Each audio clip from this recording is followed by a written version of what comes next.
Donc moi c'est Charles Boucherie, donc je suis depuis peu ingénieur donc calcul à Airbus Hélicoptère sur le site de Bourget. Il y a plusieurs étapes dans la production et dans la conception d'un hélicoptère. Il y a la partie de design qui sont faits souvent par des techniciens ou par des ingénieurs qui vont venir créer la pièce sur des logiciels. Et nous donc on est dans la partie stress. C'est un peu bizarre qu'on le dit comme ça pour la première fois, mais stress c'est vraiment la partie en gros nous on va voir si la pièce qu'on crée elle voit des efforts, des interactions, est-ce qu'elle va résister ou pas. Donc ça se passe par des logiciels ou par des essais. Donc on a souvent des points en anglais avec des personnes d'autres sites. On fait aussi donc pas mal forcément de logiciels, de calculs, choses comme ça.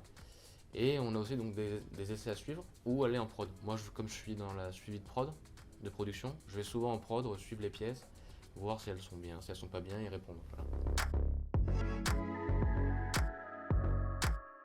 Alors moi du coup j'ai fait donc une école d'ingénieur. Donc école d'ingénieur, c'est-à-dire que post-bac on fait une prépa donc CPGE, classe préparatoire pour les grandes écoles. Donc moi je l'ai fait pendant 3 ans.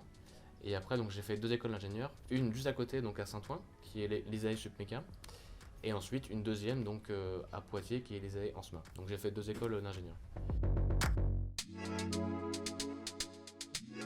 Moi je vois des projets hyper intéressants, des pièces très complexes. Je vois aussi donc beaucoup d'autres sites. Je vais souvent à Donovors par exemple en Allemagne, donc ça c'est quand même quelque chose qui est chouette. Et puis non, enfin, c'est un métier hyper passionnant quoi. Après il y a les côtés un peu, on va dire, je veux dire entre guillemets négatifs, c'est-à-dire que c'est quand même un métier qui est un peu plus stressant, parce qu'on est quand même en rapport avec la production, donc voilà, il faut des fois être, on est dans l'urgence, choses comme ça, donc il faut être présent. Il faut aussi avoir un caractère, mais du coup c'est un côté plaisant aussi quoi. Alors, forcément, déjà, on n'est pas obligé d'être passionné de l'aéro pour être ingénieur en aéronautique. C'était pas mon cas et j'ai appris à aimer ce métier au fur et à mesure. Mais par contre, c'est bien d'avoir une envie de découvrir le produit et d'aimer la mécanique. Ça, forcément, c'est quand même un prérequis assez important. L'anglais, c'est quand même quelque chose qui est important, comme on est dans une entreprise internationale, donc c'est quand même bien de pouvoir parler anglais, un minimum.